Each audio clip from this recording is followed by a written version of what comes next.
13. Who is the greatest? Jesus' teachings are a paradox to our worldly thinking. At that time, the disciples came to Jesus and asked, "Who is the greatest in the kingdom of heaven?"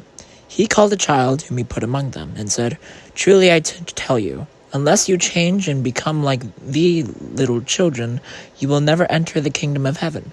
Matthew chapter 18, verse 1-3. Jesus' whole attitude toward children were radical. To understand just how radical Jesus' teaching about children were, it is essential to delve into the way children were treated and viewed at that time. When Jesus taught that we are all children of God, he was announcing that every child or person is of equal and immeasurable value in the eyes of God. This was astonishing to the Jews, who saw themselves as the chosen people. It was also astonishing to the secular authorities of the time. In the Roman Empire, your value as a child was based on a large part on your parentage. If your father was a king, then you were a treasure to the nation, especially if you were a male. Other than parentage, the value of children were determined by their ability to serve the state. At the time of Jesus, all children were not considered equal.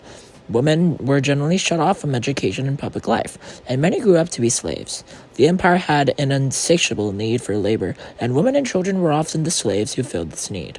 Even more horrifying was the practice of exposure, which involved abandoning a newborn child in a secluded area, often a dump or a dunghill, and allowing her to die from lack of food and care, ravaged by animals or the elements. Sometimes abandoned children were rescued, but usually by opportunists who were looking to raise them to sell them as slaves.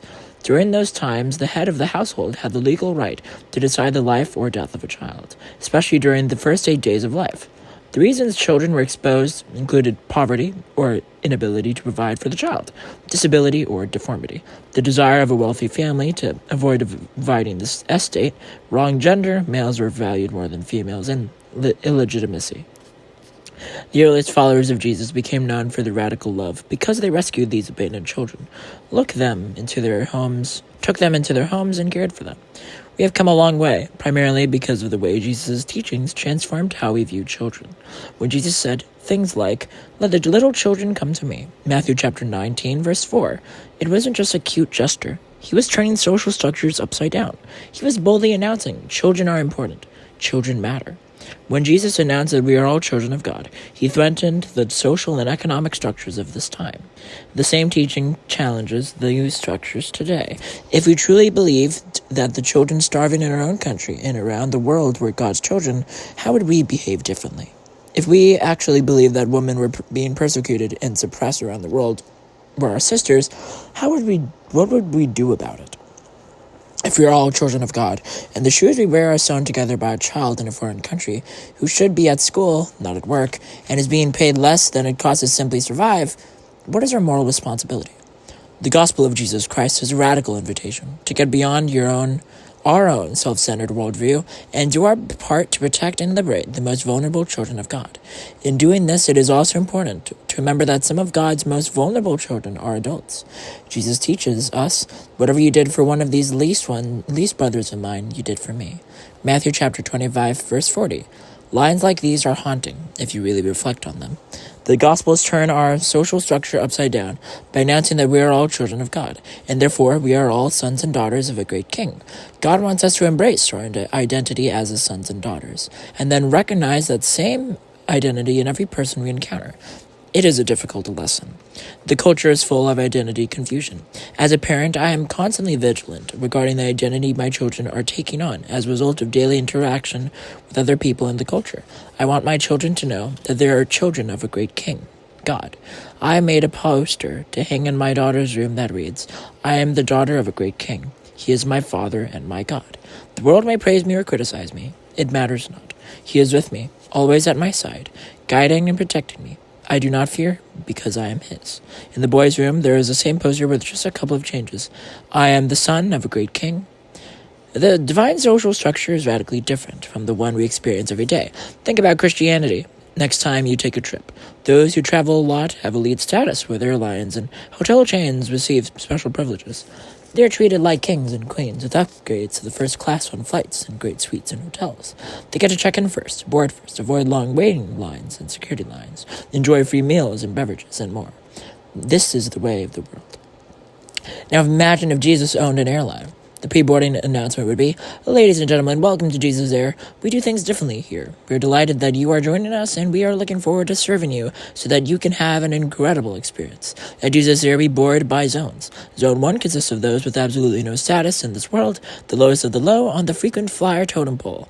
Zone 2 consists of our silver members. Zone 3 is for gold members. Zone 4 will consist of our platinum members. And finally, Zone 5, in which there are only middle seats left and absolutely no overhead space for your carry-ons, is for those overpriced, constantly pampered diamond members. At Jesus Air, our motto is the first shall be the last, and the last shall be the first. Thank you for flying Jesus Air.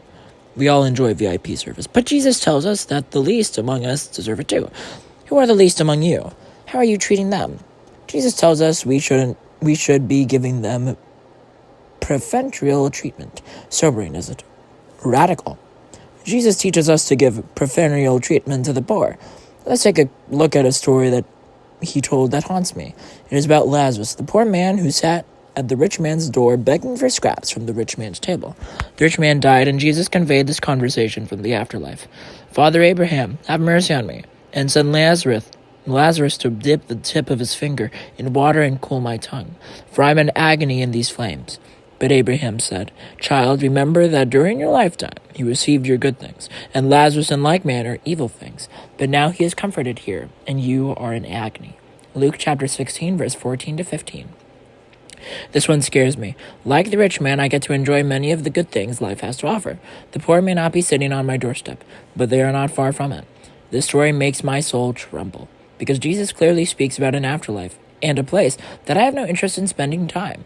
He also makes a connection between the way we live our lives here on earth and where we end up in the afterlife.